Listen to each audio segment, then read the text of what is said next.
Նստեք։ Տիկին Բաղդասարյան այսօր արդեն Իրինա Յոլյանի քվեարկությունն է, հա, համապատասխան հանձնաժողովի այս պահին ընթանում է։ Ընդհանուր առմամբ ինչ դիտարկումներ ունեք իր հարցերի պատասխաններից, ելույթներից, հա, ինքը կարծես նշում է, որ իշխանափոխությունը իր կարծիքով պարտադիր պետք է տրվի։ Ինքն էր խանգարում անել այդ իշխանափոխությունը եւ չհասնել այսօր ազգային ժողով։ Ինձ թվում է իշխանափոխության ցանկացած նկարտում, որ ընդդիմադիրներն ունեցել են, ձախողվել է հունիսի 7-ին, այնպես որ հորդորում եմ գալ կառուցողական դաշտ եւ հանգիստ ու հանդարտ աշխատել այն օրակարգի ներքո, որը թելադրում է իշխանություն։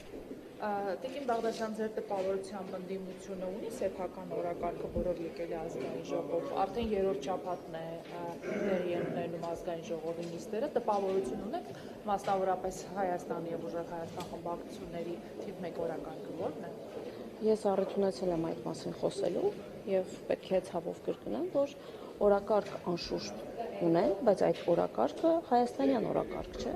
եւ թելադրվում է այլ աշխարհաքաղաքական բևեռներից։ Մասնավորապես ինչ օրակարգի մասն է։ Ես ասել եմ այնտեղից, որտեղից գրվում են մեթոդիչկաները իրենց, Լուբյանկայից։ Խոսքի իշխանափոխության մասին արդեն ներկայություններով հանդերձ։ Ես գործընկերոջ հարցին պատասխանեցի օրակարգի վերաբերյալ, ինչպիսի օրակարգ ունեն, ասի օրակարգ ունեն, որը հայաստանյան օրակարգ չէ, Հայաստանից անդի։ Ընդհանուր առմամբ իրենց այս խոսույթը, հա, որ քրեական գործերը կապում են քրեական հետապնդումների, վրեժխնդրության, քինախնդրության հետ, ինչպես է դա։ Տեսեք, ցանկացած գործընթաց, որի ետևում կան քրեաիրավական որակավորումներ, կարճ ժամանակ անց ստանում է նաև քաղաքական ենթատեքստ, ինչն է պատճառը։ Պարզապես գործընկերները փորձում են խուսափել այն իրականությունից, որն ունենք։ Այսինքն մարդիկ իրենց դիզած հարստությունը, ապօրինի գույքը եւ ակտիվները, որոնք ունեն, փորձում են թաքցնել ժողովրդից, իսկ մեզ դիտող մարդիկ, մեր հանրույթը իհարկե գիտե թե ինչի մասին է խոսքը եւ որևէ քրեաիրավական որակավորումներ դժվար է թաքցնել քաղաքական ենթատեքստի ներքո։ Ի վերջո մենք ապրում ենք մեկ երկրում, որտեղ ամեն ինչ բաց է եւ թափանցիկ եւ կարծում եմ, որ լավագույն գնահատականը եւ լավագույն դատավորը դա իհարկե ժողովուրդն է։ Բաղդասարյան, վարչապետի տիկին Աննա Հակոբյանը ընտանեկան բռնությունների թեմայով վերջին շաբաթների ընթացքում գրառումներ է անում, հարցազրույցների շարք է սկսել, նաև օրենսդրական նախաձեռնությամբ պատգամավորները հանդես գալու փոփոխություններ կատարելու վերաբերյալ, օրինակ Վիլեն Գաբրիելյանն էլ ես չեմ հիշում ընդդիմադիր պատգամավորներից, որ մեկին ասաց, ինչու են միայն կանանց թեմաներով բռնության մասին խոսում, օրինակ տղամարդիկ էլ են բռնության ենթարկվում։ Այդ համատեքստում վարչապետ Նիկոլ Փաշինյանը քիչ առաջ իր ասուլիսի ընթացքում հայտարարել է Քոչարյանին ու Տեչկա տվողին, որ հետևից գտնելու են ու ես իրեն չեմ նախանձում։ Սա բռնության կոչ չէ տղամարդկանց իրավապահ համակարգի ներկայացուցիչների իշխանության ներկայացուցչի նկատմամբ։ Այնինչ իրականացնում է վարչապետի տիկինը, բնականաբար շատ կարևոր առաքելություն է եւ մեր հասարակությունը պետք է առերեսվի այդ խնդրին, որովհետեւ այո, բռնության ենթարկվում են բազմաթիվ կանայք եւ ցավոք սրտի այդ մասին շատ հաճախ լռում են, իսկ այդ լռելային համաձայնությունը կա նաեւ հանրույթի եւ հանրության կողմից։ Ինչ վերաբերում է վարչապետի մեկնաբանությանը, անձամբ ծանոթ չեմ եւ գիտեք վարչապետի խոսնակը չեմ, որ այժմ մեկնաբանեմ, վստահ եմ, որ վարչապետի խոսքերը թույլ կտակ ավարտեմ, վարչապետի խոսքերը մեկնաբանության կարիք չունեն եւ իր ասածին ավելացնելու ոչինչ չունեմ։ Տիկին Բաղդասարյան, իսկ չեք կարծում, որ ամեն դեպքում երկակի ստանդարտներ են գործում, օրինակ խորհրդարանում դուք խոսում եք բարեվարկությունից, ես ավարտեմ, դուք օրինակ խոսում եք բարեվարկությունից, բարեվարկության կանոններ են այսպես սահմանվում, միևնույն ժամանակ մի կողմից օրինակ վարչապետի ելույթը հայտնի բառապաշարով չեմ ուզում կրկնել չի ընդհատվում, փոխարենը օրինակ ընդդիմադիր մեկ պատգամավորի խոսքը դառնում է այսպես բոլորը։ Տեսեք, մենք խոսույթի մեջ պետք է տարբերակենք գնահատողական դատողությունները, որոնք որ կան, եւ պիտակավորումները եւ որակավորումները։ Եվ ես կարծում եմ, որ եթե մենք այդ տարանջատումը իրապես իրականացնենք, ապա նման հարցեր առնվազն չեն առաջանա եւ դուք ասում եք, ես ձեր հարցը լսեցի, դուք ասում եք չեք կարծում, ես ասում եմ չեմ կարծում։ Շնորհակալություն։ Տիկին Բաղդասարյան, օրերս էթիկայի հանձնաժողովի կազմն է հաստատվել, ինչպես եք դուք պատկերացնում հանձնաժողովի կազմում, եթե մարդ լինի, ով որ պիտի ինչ որ ձև խախտի էթիկայի օրինակ սահմանված կանոնները։ Այս դեպքում այդ մարդու էթիկային համապատասխանելիությունը ովքեր պիտի քննեն։ Տեսեք, դուք իրավացի եք, ազգային ժողովի նախագահի կողմից հաստատվել է էթիկայի հանձնաժողովի կազմը, փոխարինող անդամները, ձեր ասած խնդրին մենք չենք առարկեցվի, որովհետև առհասարակ падգամավորի կարգավիճակի մասին օրենքը ասում է, որ եթե որևէ հարց անմիջականորեն առնչվում է падգամավորին, նա հայտարարում է շահերի բախման մասին։ Այսինքն, եթե որևէ խնդիր ապրիորի առնչվի ինձ, ես այս պարագայում շահերի բախման մասին եմ հայտարարում եւ այդ հարցը քննվում է առանց իմ ներկայությամբ, բայց էթիկայի հանձնաժողովի տրամաբանությունը առհասարակ այլ է։ Ինչպես գիտեք, այդտեղ համամասնությունը հավասար է ընդդիմության եւ իշխանության, եւ եթե հարցը վերաբերում է ընդդիմադիր падգամավորի կա բանաձև քննության, թե ինչպես է տեղի ունենում եւ ճիշտ հակառակը, այնպես որ այստեղ որևէ խնդիր չի ծագելու։ Տեսեք, կազմում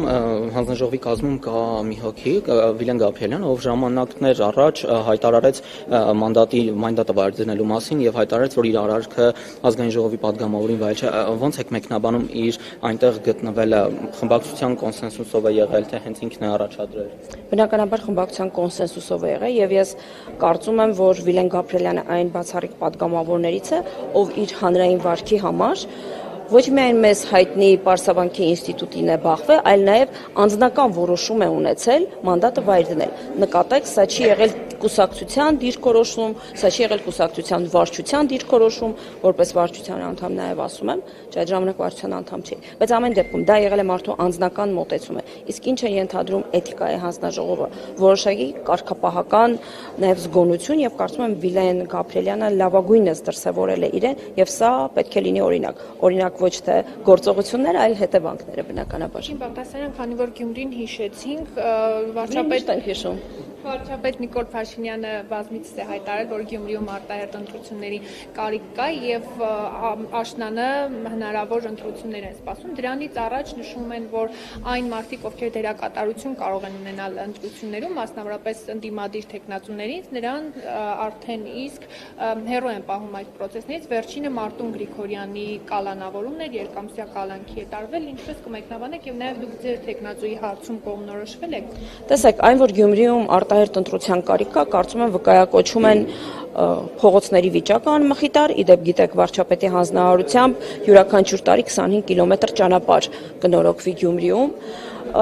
Բնորոշում են օրինակ երեկ էլի գրառում տեսա, որ երեկոյան ժամերին շների հարձակում կար, հիշում եք գործողություններ ուներ իրականացնելու թիմը, որը չի անել։ Այդ մասին հուշում են լիքը աղբարկղերը, որոնք առկա են, մի խոսքով քաղաքային իշխանությունների անգործությունը եւ այո, Գյումրիում արտահերթ ընտրությունները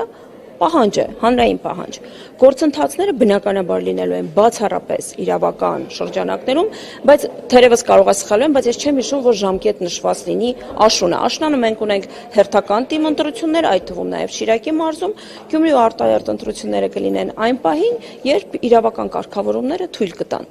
Ինչ վերաբերում է թեկնածուին, ես կարծում եմ, որ առաջիկայում, երբ գործընթացները ավելի գործնական փուլ մտնեն, հանրությանը պարզ կդառնա թեկնածուի անունը։ Մարտուն Գրիգորյանի վերաբերյալ որքան գիտեմ այս պահին քրեական գործընթաց կա, ես զերծ կմնամ քաղաքական գնահատական տալուց։ Դուք նշեցիք խնդիրներ, որոնք Գյումրիում առկա են, բայց այդ խնդիրները նախկին բոլոր իշխանությունների ժամանակ էլ եղել են, այն ժամանակահատվածում եւ նաեւ Սարիկ Մինասյանն է կառավարել այդ աղբավայրերը, փողոցները, շները, տրանսպորտի խնդիրի վերջո հանրապետության երկրորդ քաղաքում տրանսպորտի խնդիրը եթե չասենք ահավոր վատ վիճակում է գտնվում, դա մեղմ ձևակերպում է։ Սարիկ Մինասյանը պաշտոնավարել է, ինչպես գիտեք, երբ որ նախկին իշխանությունները կազմալուծվեցին, այսպես ասած, անգործության մատնվեցին, վարչապետի որոշմամբ նշանակվել է եւ կարճ ժամանակահատված պաշտոնավարել է, իսկ գիտեք, եթե համայնքի ղեկավարը չունի ավագանու աջակցությունը, իսկ շատ գործողություններ, օրինակ շների ապաստարան կառուցել եւ այլն։ Պետք է բյուջեն եւ գործընթացը հաստատվի ավագանու որոշմամբ։ Եթե չի եղել ավագանու ինստիտուտը, հնարավոր չէ, որ թիմը լիակազմ գործի։ Եվ ես դες համաձայն չեմ, որտեղ կարճ ժամանակահատվածում Սարիկ Մինասյանը կարողացել է ցուցաբերել իր լավագույն որակները եւ գյումրեցիների արձագանքը ակներ է վեր այդ ընթացքում, նույնիսկ այն ամենապրիմիտիվ լիազորությունները, որ թիմը ունի, թիմի լիազորությունները իրականացնելու առումով։ Եվ ես ձեր կարծիքը կներեք չեմ կիսում, որ այդ կարճ ժամանակահատվածում Գյումրիում փոփոխությունները նկատելի չեն եղել, կարող եք հարցնել այն պարոն Մխիթարյանին, որը վստահ եմ իմ հետ համակարծիք կլինի։ Շնորհակալություն։ Չէ, հարցս վերաբերում էր Տիկին Բաղդասարյան, Ռոբերտ Խոսքոչեր, եթե եք ավարտել։ Եթե ավարտել եք գործընկերները։ Չէ, լավ, քանի որ երկրորդ նախագահ Ռոբերտ Քոչարյանը կանոնավորված է, Տիկին Բաղդասարյան այսօր էլ ազգային ժողովում Հայաստան դաշինքի խմբակցության ղեկավար Տիկին Աննա Գրիգորյանն ասաց, որ փորձում է թյուր տպավորություն ստեղծել հանրության մոտ, որ հոկտեմբերի 27-ի գործի շրջանակներում էր կանոնավորումը եւ այլն։ Տիկին Բաղդասարյան, դուք համաձայն եք մինչդեռ նրա դիտարկմամբ դուք իզոլացնում եք ընդդիմադիր 3 փաստորեն քաղաքական դերների լիդերներին, դուք համաձայն եք Տիկին Գրիգորյանի այդ դիտարկման հետ, որ քանի որ առաջիկայում շատ լուրջ զիջումների եք պատրաստվում, այսպես ասած կտրում եք ընդդիմադիր 3 դերների լիդերների գլուխները փոխաբերական իմաստով ասած, որպեսզի ձեր ձեռքերն ազատ լինեն հնարավոր զիջումների գնալու։ Ես կարծում եմ, որ արդարության պահանջը, որը կա հայաստանյան հասարակության մեջ, մի փոքր ուշացած է։ Եթե ես հիմա որևէ քաղաքական գնահատական տամ, բնականաբար ընդդիմադիր գործընկերների կողմից կարող է մեկնաբանվել, որ իրավապահ համակարգի վրա հերթական ճնշումն է գործարկվում։ Բայց այն ապօրինի գույքերը եւ այն ցանկը, որը նախորդին հակակոռուպցիոն կոմիտեն հրապարակել էր, իսկ հակակոռուպցիոն կոմիտեն պարզ է ինչ գործերով է գործառույթ իրականացնում, ընդհանրապես գիտեք, չէ, որ ապօրինի գույքի գործերով անցնող մարդիկ հակառակ նորմն է գործում եւ իրենք պետք է ապացուցեն, թե ինչ ծագումնաբանություն ունեն նման գույքերը։ Ես կարծում եմ այս էպոպեային մենք առիթ կունենանք դեռ երկար հետևելու եւ որոշակի եզրահանգումներ անելու, իսկ այն պահանջը, որ ասում եք ընդդիմադիր գործընկերներին գլխատելու քաղաքական առումով կամ այլ գործընթացներ իրականացնելու, դա մեր հանձնառությունն է եղել եւ ժողովրդի պահանջը եւ ժողովուրդը 720,000 քաղաքացի գնացել եւ քվե է տվել մեզ նաեւ դրա համար։ Եվ մենք ընդհանրապես առաջնորդվելով ժողովրդավար երկրների սկզբունքներով իրականացնում ենք ժողովրդի կամքը, որովհետեւ Հայաստանում սահմանադիրը ժողովուրդն է եւ ուրեմն ճշմարտությունը բխում է ժողովրդից։ Տիկին Գրիգորյանի մատնանշած մոտիվը, որ առաջիկայում զիջումների է գնում, Ես չգիտեմ Տիկին Գրիգորյանը ինչ մտայնության մեջ է, ինչ է ուզում իր խոսքով ասել, բայց ես կարծում եմ, որ Տիկին Գրիգորյանի խմբակցությունը, երբ որ ամեն անգամ ասում է, թե մենք ինչ ենք կարող ժառանգել ձեզանից, մի բան ժառանգել եք։ Պատգամավոր, որը իրենց ֆրակցիայի ղեկավարն է։